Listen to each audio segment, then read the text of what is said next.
would announce it. I knew if we didn't have some kind of stabilization of a ceasefire, this could go on, and then we're going to have a situation where a war is going to erupt. So at 5:15 in the afternoon on Sunday, I started text messaging people in the Israeli media. First person I texted was Ehud Yari, who was the #1 correspondent on Israeli television for Arab affairs. At 5:20 in the afternoon, Ehud Yari reported that there's a ceasefire agreement for 9 o'clock in the evening. There wasn't. By 7 o'clock in the evening, the entire Israeli media had reported there's an agreement for a ceasefire. By 7:30, Al Jazeera reported that there was a ceasefire agreement. Several weeks ago, I bumped into one of Robert Seri's staff, who was with him in Cairo, and he said, you know, at about 5:30, 6 o'clock, 7 o'clock, we were wondering how come this ceasefire became official. We had no idea what was going on, because we had no way Hamas and Israel refused to announce a ceasefire. And all of a sudden, the Israeli media is saying there's a ceasefire agreement. So Razi and I were working behind the scenes. In the month of August, I sent 1,750 text messages on these negotiations. Negotiations proceeded.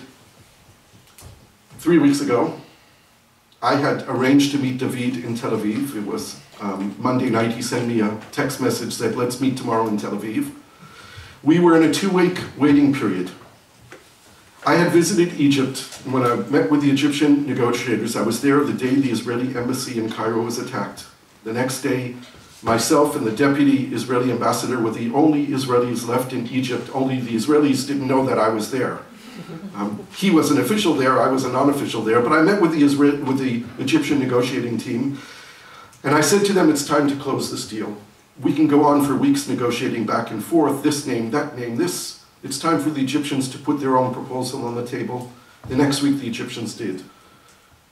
48 hours of intensive negotiations took place between the Israeli team and the Palestinian team. I was not there. I was not part of those negotiations, but they went through every name and came up with an agreement.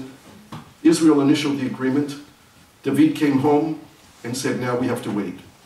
And we waited and waited, and it was really hard for me to wait.